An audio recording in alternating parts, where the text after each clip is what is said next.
I would like to introduce Maggie Frank from Vibrant Health, and she is their national educator. We're going to be talking about how nutrition can help symptoms of autism and how to identify and overcome the common obstacles. Welcome, Maggie. Thank you for being here. Thank you so much, Kristen. It's a joy. Why are you so passionate about, what you do and, what made you kind of get into this field to begin with? Well, Kristen, I have been studying nutrition and in the health and supplement industry for about 15 years now, and I just find it so amazing that the human body has 50 to 100 trillion cells in them.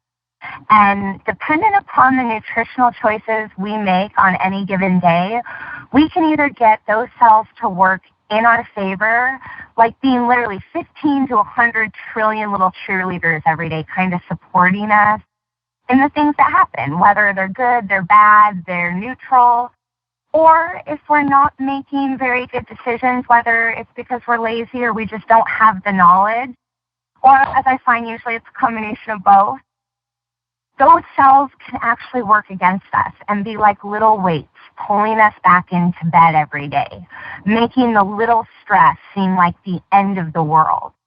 So I love having the opportunity to go across the country and talk to people and educate them about how very simple changes to the choices they make every day with their diet can make a huge change in a very short time, from everything with digestion to neurological health to their ability to focus and learn to their ability to cope with stress. And regardless of where you are in the grand spectrum of humanity, whether you're somebody who everyday things can be somewhat of a struggle, or you are somebody who most people would look at and go, they are blessed, all of us can benefit from better nutrition. And I really love being the person who gets to kind of unlock that for someone and see their entire life, not only for themselves, but mostly for their family and for the future generations that they will deal with.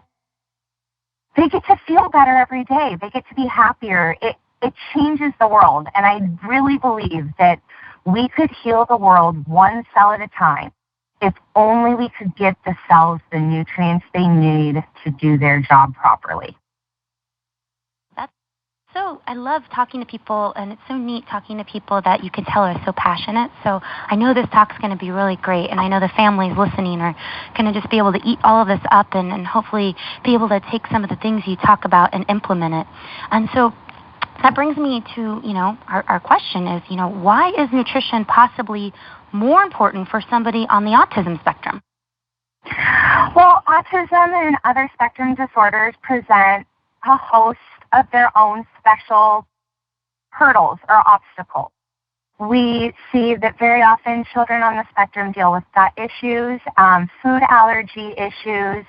There's also very often behavioral focus issues. And all of those things can be improved, not completely eradicated, but improved greatly by food. So with somebody on the spectrum, the key is just how do you get the proper nutrients to be absorbed, and how do you get the child or the adult who's on the spectrum able to accept foods that maybe texture or color or smell is off-putting to them. That's really important, especially for those children that there's such picky eaters out there. I know my son, he's not as bad of a picky eater, but he definitely was extremely picky. And I know a lot of the families listening, just to try to get the basic nutrients in them, our kiddos, is sometimes difficult. Now, I get this question asked, a lot, the difference between organic over conventional. Is there a benefit in going organic over conventionally raised produce? There's definitely a benefit to going organic, but there's also a caveat to that. If buying organic, unless you're somebody who's local, has an opportunity to have like a local delivery service, which is cost effective, or you have a small space in a backyard to have a garden where you can grow the things that you use regularly. Unless you're dealing with that kind of a situation, going organic can be a bit more expensive.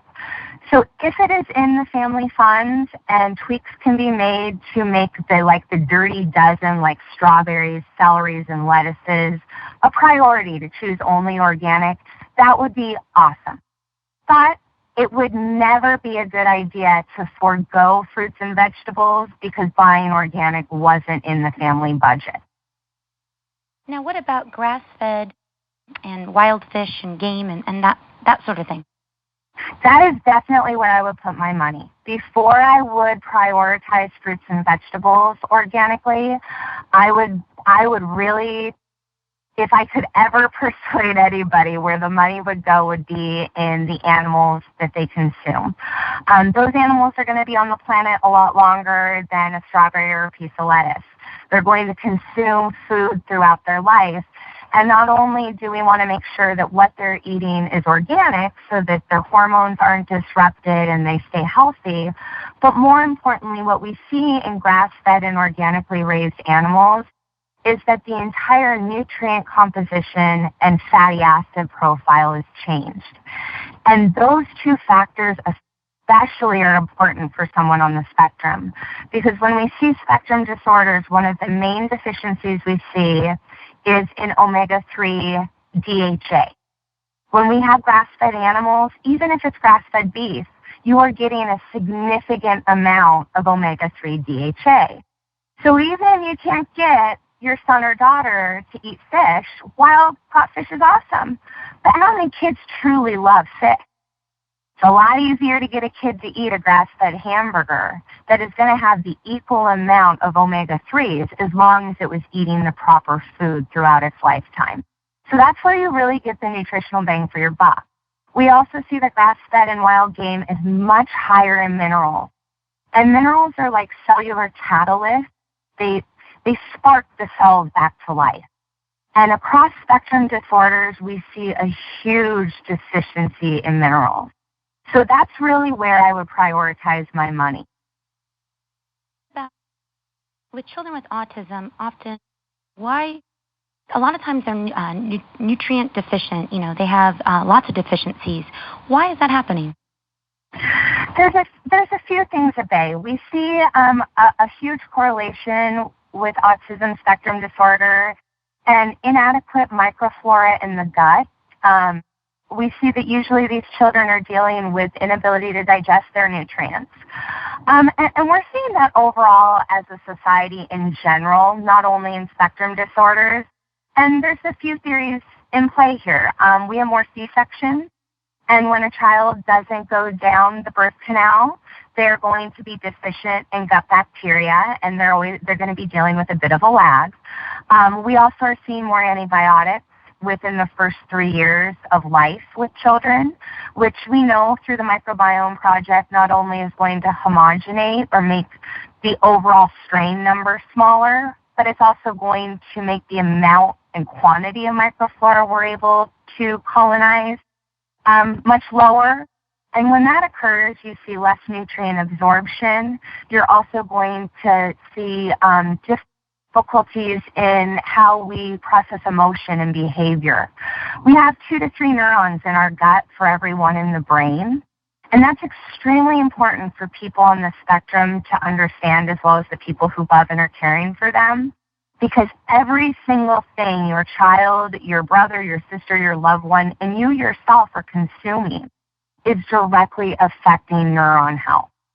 So it's extremely important that not only we deal with the gut issue itself for the nutrient absorption, but once that gut is fortified, we want to make sure that we're giving it the right food so that we're affecting neuronal health properly.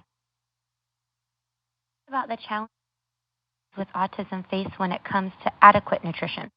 As I was talking before, many of those kiddos are picky eaters. This is a big one. Whether they don't like the visual look of a food, that we see that a lot. And sometimes I've dealt with families as a nutritionist who is as simple as putting it in an opaque cup so the child didn't see that it was a green color.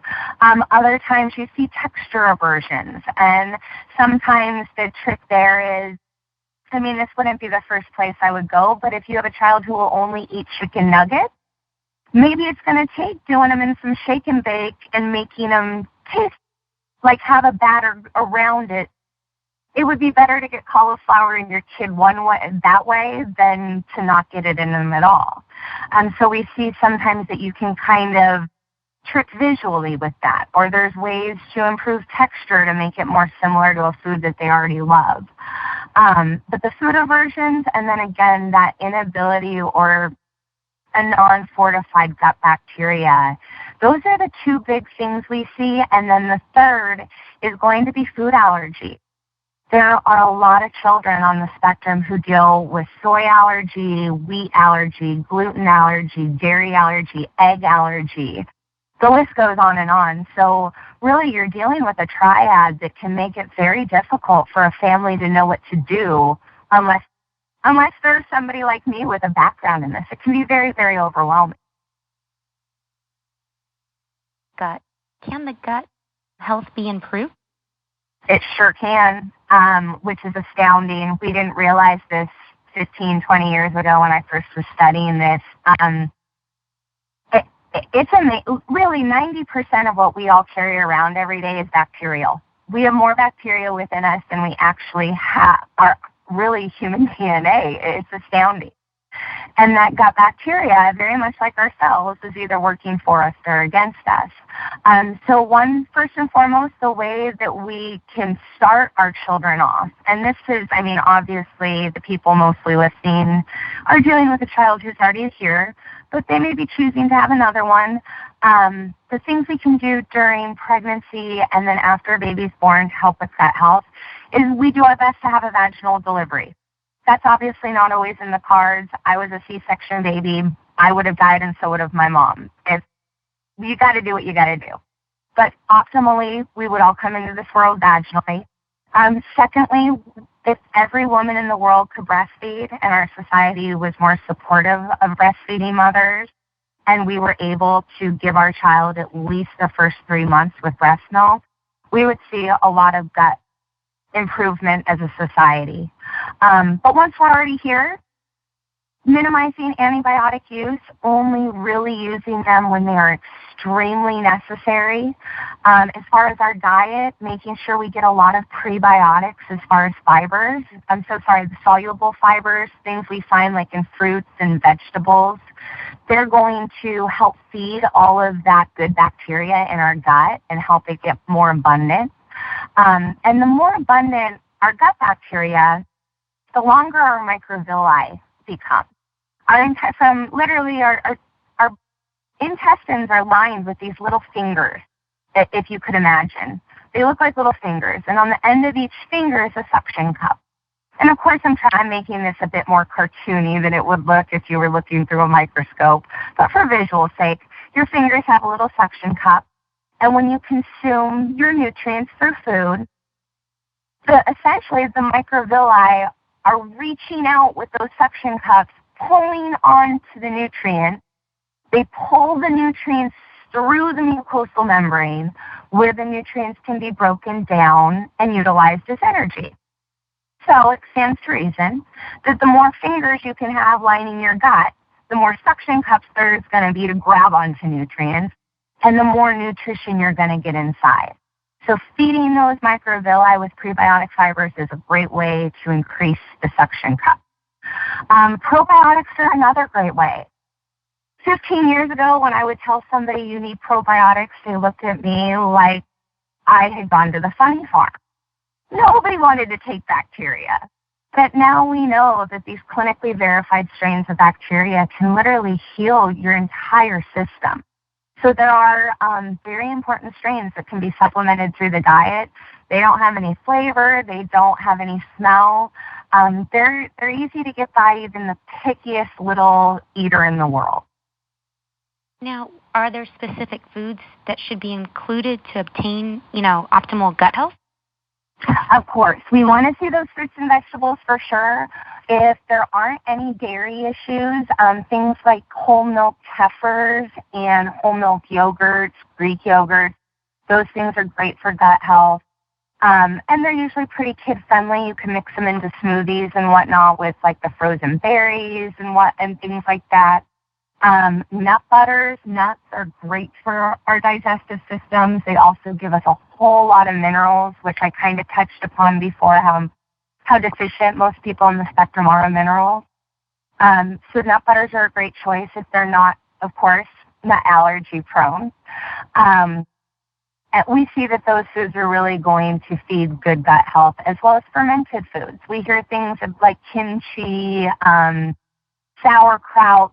Those pose, I find, the most problem with spectrum disorders. They're stinky. They have a funny texture. So I wouldn't be banging my head against the wall if that's something that you can't add to your child's diet. Fruits, vegetables, and like heifers and things like that, or if you just can do the fruits and vegetables, that's going to be a great place to start. What about supplements? Are there supplements that they should be considering to also help with the gut? Yeah, there are definitely great probiotics out there, and age is important. There's a few important things when we look at what we're going to choose for a probiotic. First and foremost, we want to make sure that it's age appropriate. The bacteria we need when we are newborn to about the age of 12 is different than an adult's gut is going to be. So you want to get an age-specific product. You also want to make sure when you're looking for a probiotic that they're clinically verified strains. So probiotics range. They can be grown on yeast. They can be grown on miso. Not all are created equal, and not all have been clinically studied. So it's very important when you're choosing a strain to either get in contact. If you don't, when you look at the back, when you read like acidophilus, you should see a number like a 102 or a 128, or sometimes it's a letter and a number. When you see those defining terms essentially at the end of the strain's name, you know that that strain was clinically proven to work. You always want to be able to verify that when you're choosing a probiotic. And then you want to make sure that if it's shelf stable or not. So some strains need to be kept in the refrigerator. Some are completely fine in the shelf. And then there's other probiotics that you can buy on the shelf, but once you open them, they need to go right into your refrigerator or freezer. Probiotics are expensive. And the reason they're expensive is because they're expensive to culture and they're expensive to clinically verify. So you definitely want to make sure that you're getting all your money's worth and you're putting them in the fridge if that's where they're supposed to go, because they will die off. What are common food allergies that people on the spectrum often deal with? You see egg allergies quite often. We see gluten. There are nut allergies. You will see dairy with a lot of kids, and a lot of kids on the spectrum have issues with soy. Those are, and I said nuts. I think I said nuts. If I didn't, I meant to include nuts as well. Well, and I know there's a food allergy and a food intolerance, because I know a lot of times in the community, parents will say, oh, I got the food allergy test. They don't have any allergies. However, clearly there's symptoms, that we need to look at, whether it be red cheeks or dark circles or constipation or diarrhea or behavior issues. And often it seems to me that it's contributed to some of the food that they're eating. It's a direct effect. And do you see that as well? You are 100% right on. Just because somebody doesn't have a downright anaphylactic allergy response to something does not mean that their body is not producing higher than normal levels of inflammation in response to that food or artificial color or flavor. And it will manifest itself, like you said, in rosy cheeks or fatigue after a meal, or behavioral issues, which we very often see with the sugars and the colors and the flavor type profile of food. So it's extremely important for parents, and not only parents, I just think humans in general, but for parents with autistic children, you not only are your own advocate, you have to be it for your child as well.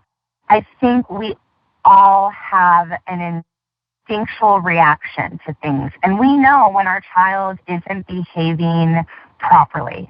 And we know when we give them cheese whiz that they have a tantrum. If you're seeing those things, it doesn't matter what an allergy test said. That food should be removed from your diet or your child's diet. And really what I find is very often the autistic child is kind of like the canary in the coal mine. Their body reacts to these things. But usually when I'll talk to families, no one in the family should have been consuming the food. It's not good for any of our bodies. I see that a lot too, with especially with gluten or dairy. It seems as though if the child can't tolerate it, oftentimes you talk to the mom and she might say, oh yeah, I get really bloated when I have dairy, or, I feel really tired if I eat gluten. Or we might even see the dad have symptoms as well. And it's interesting that the mom or the dad often know, but you just sometimes don't want to look at it because you're hoping that the allergy tests are right, But when you start to take the food away, even yourself, you start to feel better.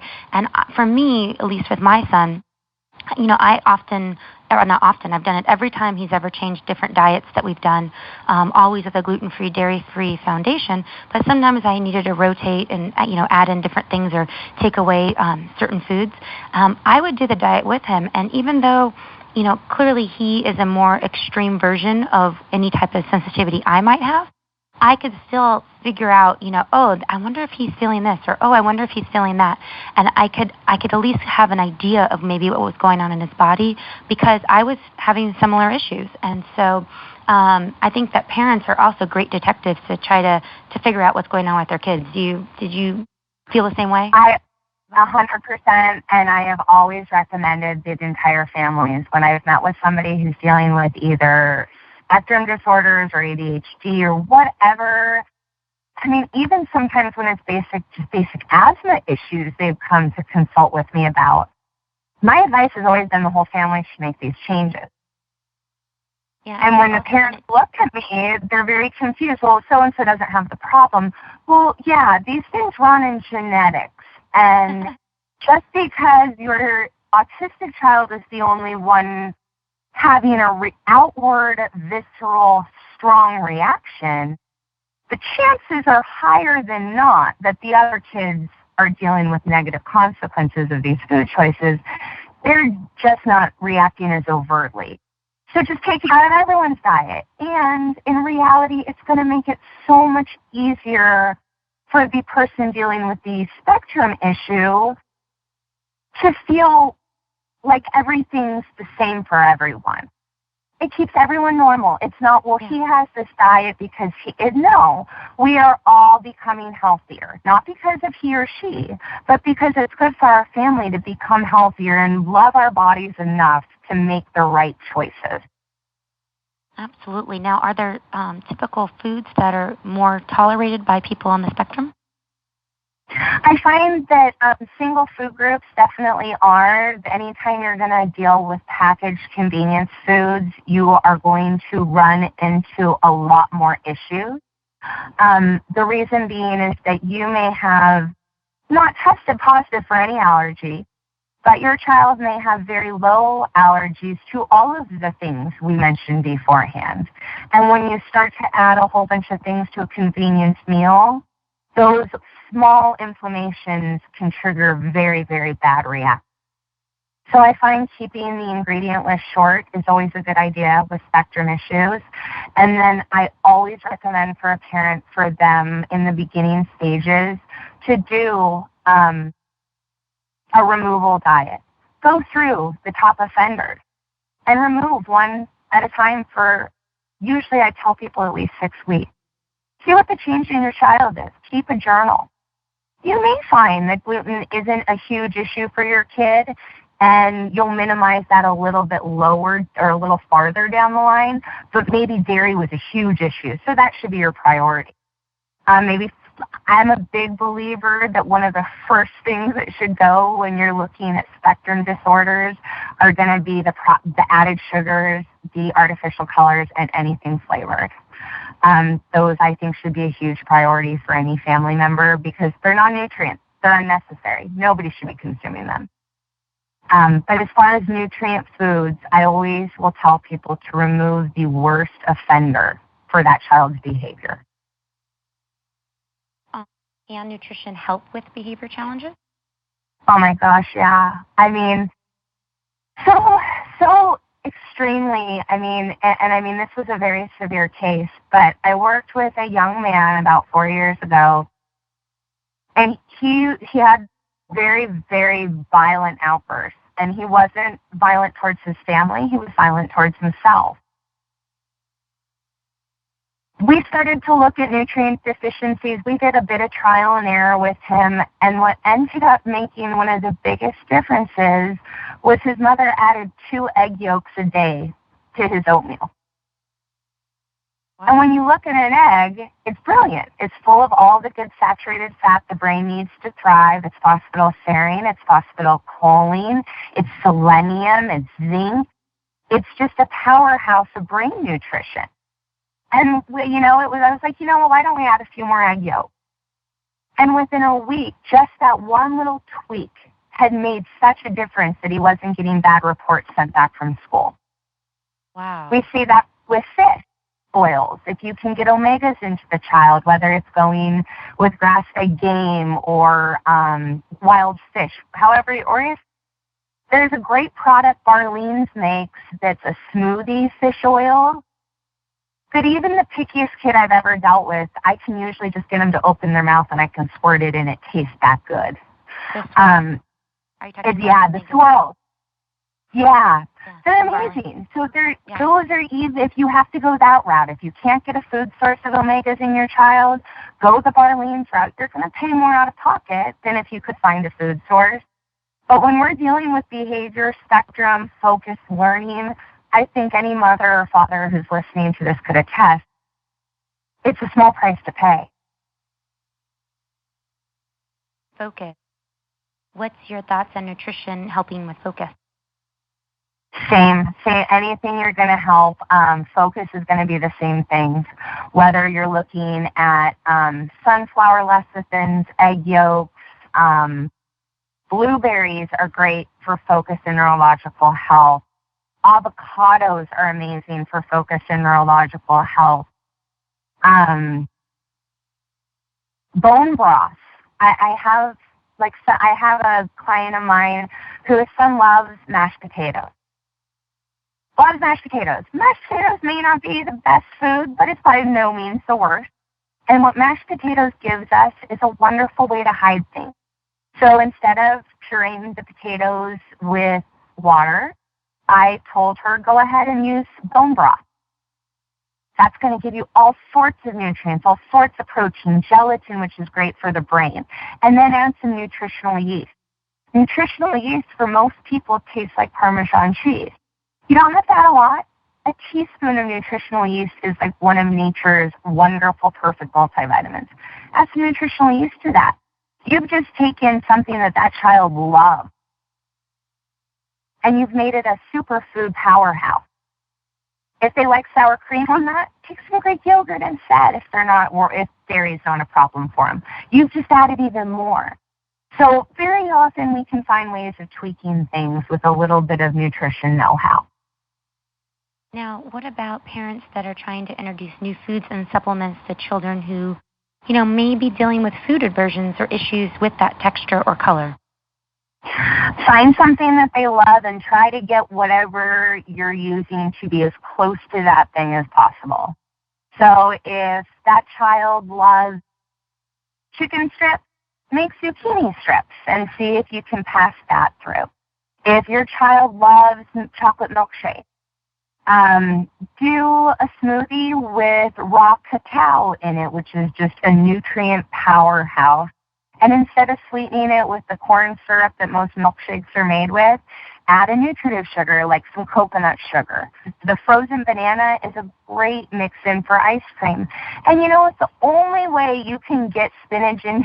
I have a friend who the only way she can get her son to eat greens is to hide it in a chocolate milkshake. I don't, if that's the only way you're going to get some chlorophyll in your child's diet, and milk is okay, or you can find like a coconut ice cream that they like, I think getting the vegetable in them is better than not.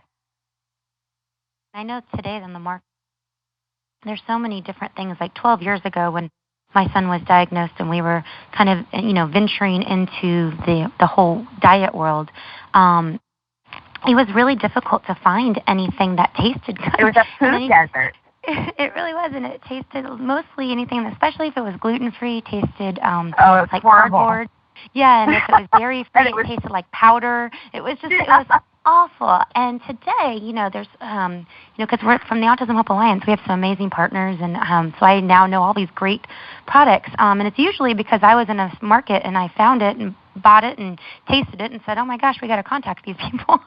But Hillary's Eat Well, they're great veggie burger, veggie fries. They're actually veggies, but it looks like a fry, kind of like what you were saying.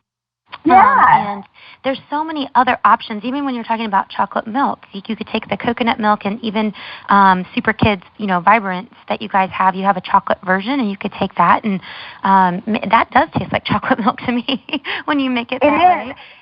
And you really did. You touched on a great product for that. I mean, really, it's a wonderful tasting product, and it has the clinically verified probiotics. The probiotics I told you to look for, that's what you're getting in Super Kid Vibrant. You're getting all the grains that we all need. You get a multivitamin and a multimineral, and they're completely free of all synthetics. You're getting neurological support through different nutrients and amino acids. You're getting 10 grams of protein. It's so hard to get protein in kids these days. I don't care what kid you have. It's hard to get it into them. 10 grams. And like you said, it can. Like you put it in some coconut milk. If you had to add a frozen banana to it to kind of make it a chocolate banana smoothie, you can do it. Or you could just leave it as is, and it does. It tastes like chocolate milk. It's delicious. I have a magic bullet, and I just, anytime I make any of those types of drinks, I literally just put in a scoop, and then I put the milk in, and I blend it, and it's really great. On a hot day, you can actually add some ice cubes to that, and almost makes like a slushy, but it's a really good slushy. It's not like, it doesn't taste gross. It's actually very refreshing. And then as you mentioned before, the swirls from Barley, what we've done, you can get a gluten-free, dairy-free oatmeal. And then I use it as a topping and kind of swirl it on the top when it's like, because my son doesn't like anything really hot. He likes it more room temperature. And then he kind of stirs it up, and he thinks it's like a flavored oatmeal. You can do the same thing with some yogurts as well. Like you can squeeze it right into it. Like Dea has yogurt that we love. It's a coconut-based yogurt. And, I mean, when you're talking about hiding stuff, there's so many things that now you can actually buy stuff that actually tastes good, and you don't even have to hide it that much anymore, which I love. It was impossible. And, I mean, that you brought up the Barleans, and I don't know if you've seen it, but you can actually, with coconut milk and an ice cream maker, you can make ice cream with that Barleen. Really? I didn't swirl know that. stuff. Yeah, they make at the Expo West and stuff. They always do frozen yogurts with it. And the last time I was at one of their booths, I said, can I do this in an ice cream maker? And they're like, oh, yeah, with any nut milk you want. You can, as long as that machine will do it with different milk types, you can use this to make frozen yogurt or ice cream. I need to try that. That sounds good. Well, and with the Super Kids Vibrance, I take a regular avocado. I put that into my NutriBullet with a little bit of water, and then I add coconut milk to it, and then the Super Kids Vibrance, and I pulverize that with some dates that I've soaked. I pulverize that, and it turns into the best pudding ever. And if you want, you can freeze that pudding and then later take the pudding and some coconut milk and blend that into one of the best milkshakes you've ever tasted. That's good. And I love the Super Kids Vibrance. I know this is might not be exciting for everybody, but I just think as a mom out there, I love knowing the behind the scenes kind of stories, and I'm sure a lot of moms and dads out there will probably like hearing this. The little cartoon characters that are on the Super Vibrance, Kids Vibrance blends, that is the son and the daughter of the owners, correct? Correct. Ted and Paige Parker own Vibrant Health, and their children, Peyton and Preston Parker, are the Super Kids on Super Kids Vibrant. It's so cute. They're little cartoon heroes. Well, and not only do I think that that's just adorable, but I don't know if you had heard, in 2 years from the launch date of Super Kid Vibrance, we will be launching a contest to find the next 2 super kids, a boy and a girl. Oh. And those children will then be the kids on the outside of the Super Kid Vibrance bottle. Oh, that's neat. I like that. Yeah. And then maybe one day you'll end up having like so many kids that you can do like one with a whole group of like the last 10-year cartoon character kids or something. Like at a get together, we'll have a reunion of all the super kids and see how they're all doing.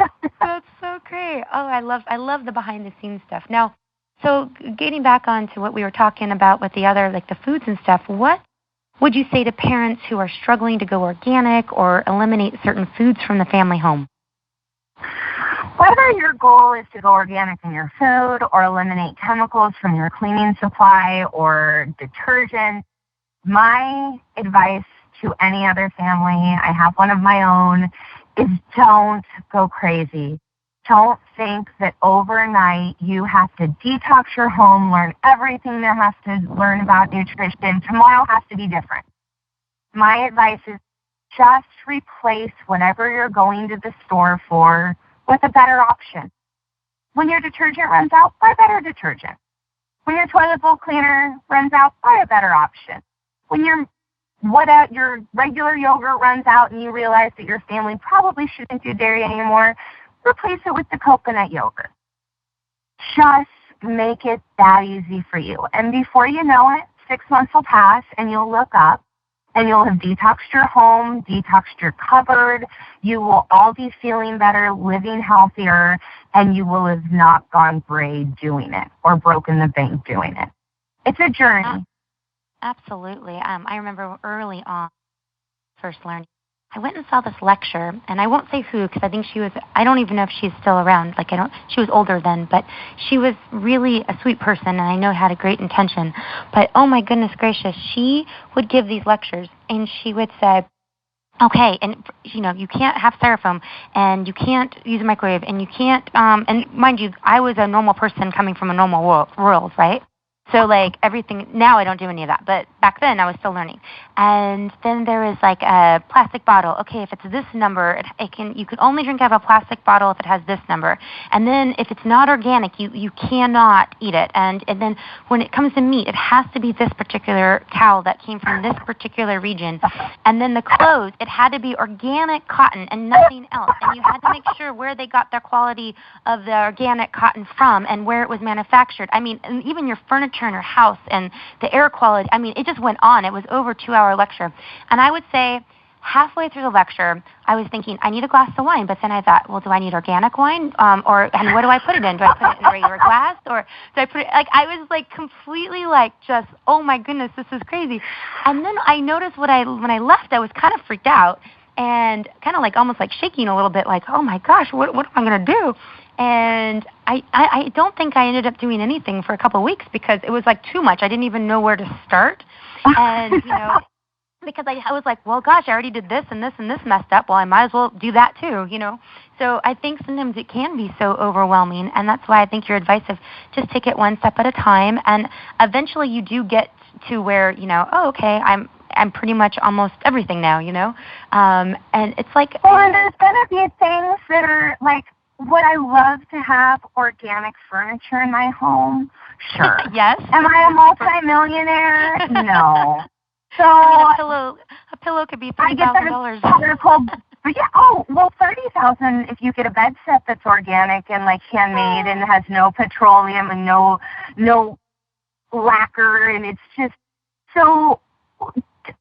Is that no? It's not possible for me. I'm a normal human being, so I buy the best food they can afford, and I have particle board furniture. And is it probably giving off chemicals? Sure, probably. But in the big, huge picture, I do what is in my control, both as far as my sanity and my paycheck goes, and that has to be enough. And you can get organic cotton sheets. Yes, get your organic cotton sheets. Keep your windows open and get some houseplants. Houseplants are great for filtering the air. Absolutely. Now, so you talked about, things that are, things to buy that were all natural, organic, preserved, basically go on your budget. How can parents make everything more convenient for them? Like, what's some advice on that? Well, you touched on Super Kid Vibrance, and I love that as far as food goes. We not only make one for kids, but we also make one for adults, and I don't know if I could live my life. I'm a mom. I have a full-time job. I travel nationally. I have 2 wacky rescue dogs, and my life is very full. So Green Vibrance for adults, Super Kid Vibrance for kids gives you a one-stop, convenient, cost-effective way to get your 5 servings of fruits and vegetables you need today, all of your micronutrients, your minerals, your vitamins to fill in the bases of what your diet may lack. You're getting wonderful probiotics that are going to feed all of that microflora. So you have lots of little suction cups that are grabbing on the nutrients and helping you thrive on a daily basis, feeding that cellular network so that you have wonderful days more often than not. And it's easy to do. You mix a scoop into, like you said, some coconut milk, and it tastes like chocolate milk, or some apple juice, or however you have to get it down regularly. And regardless of what the day has after that, at least you've got at least one good meal in you. Absolutely. So as far as food's concerned, I don't think that I could give better advice to somebody. Well, and the apple one, because we always use good water. Penta is one of our partners as well, and but there's other waters out there. But what we do is we take the Penta, then we take the apple flavor, and then the same thing I use a Magic Bullet, but I just put the ice in there, and I can make some really good kind of like slushy kind of almost like I don't remember eating or drinking a Slurpee for I don't know how many years because I think it's been that many, but it's But like I get the bigger straws. Like I ordered on Amazon Prime these what they're called big fat straws, and so it's kind of fun because especially like on a summer day and you're outside and you're hot, it's such a fun thing, and our children then don't feel like they're missing out on anything, and it becomes like I know it for my son, I let him have as much as he wants. I'm like, okay, you want 2 glasses? That's fine. I'm super happy with that. That's great. I love the fact that he's asking for something that I know tastes good to him, but he doesn't quite understand how good it is for him. And so, again, I'm just so grateful for companies out there like your guys' company and others that are they finally got it right, and it's not like we're having to run across the room and pinch our child's nose and, throw their multivitamins and stuff in them. Nowadays, there's so many different options out there. So I think it's so great. Well, and I think you so touched on it, is that it's about not making them feel like it's different for them or they're being left out or they're on a special diet. My son isn't on the spectrum, but he has a mom like me.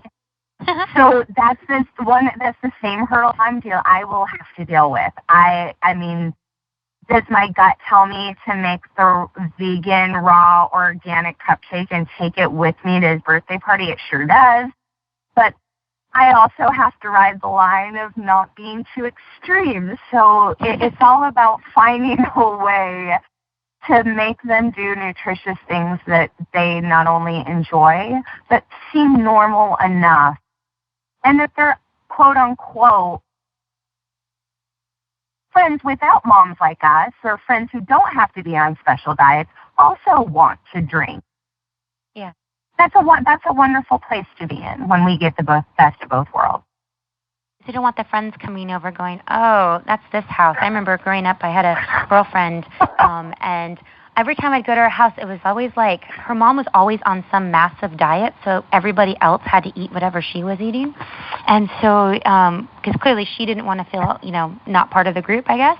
And that's when rice cakes were really gross, like really disgustingly gross. And I remember when non-fat milk was blue. I haven't bought milk in I don't know how many years, probably at least 12 now. So maybe it still is. I don't know. But non-fat milk is blue. And to the listeners out there, non-fat milk, low-fat milk, any milk or yogurt where the fat has been removed or reduced is quite possibly the most toxic thing out there. Stay away from it. If you're going to do dairy, go whole. That's such a good advice. I mean, because when I was saying, when I was younger, we went to my girlfriend's house. It was like the grossest rice cakes and blue milk. And I remember always going home going, why is her milk blue? Like, I don't understand it. And it was just, I never liked to spend the night there. I never liked to visit just because I knew that I'd be starving by the time I got home. And all the food always tasted so funny.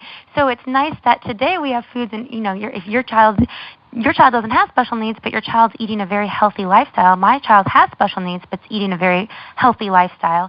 And it's nice that you can kind of, now it becomes just a norm in the world. Like, you go to Whole Foods now, and it seems like, I don't look crazy in Whole Foods. I don't look crazy when I go to Sprouts. I don't look crazy when I'm in the organic section asking like some of these random questions. More and more people, I think, are stepping up to the plate when it comes to their health, and we're educating people more, and people are educating us more. I learn so much from other people, and I think that, I know today when people are listening, to your talk, I know that you've helped so many, and I'm just so grateful. Where can people find out more about you? They can find out more about me, more about Vibrant Health, and more about Super Kids Vibrance at www.vibranthealth.com. We also have a great Facebook page. You could like us there, and you can follow us on Twitter. There's always great stuff coming across. And what message do you have for parents out there listening? Because I know you gave a whole bunch of stuff, and so what message do you have that you want to leave them with?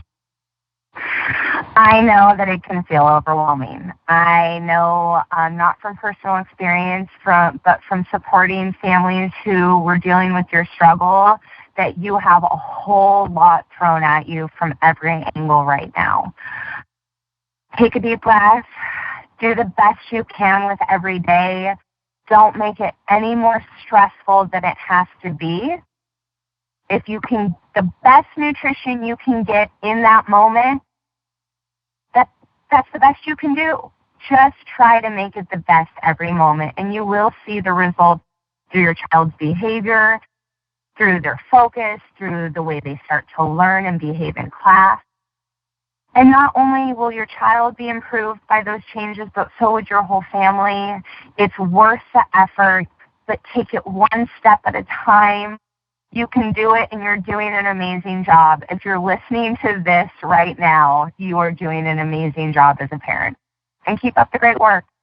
Your kids were lucky to get you.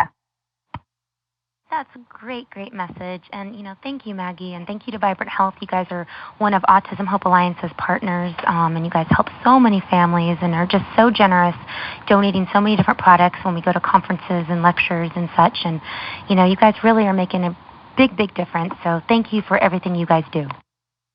Thank you, Kristen. We really appreciate the work you're doing as well. And if I can help in any way down the line, please feel free to reach out. Thank you guys all for listening.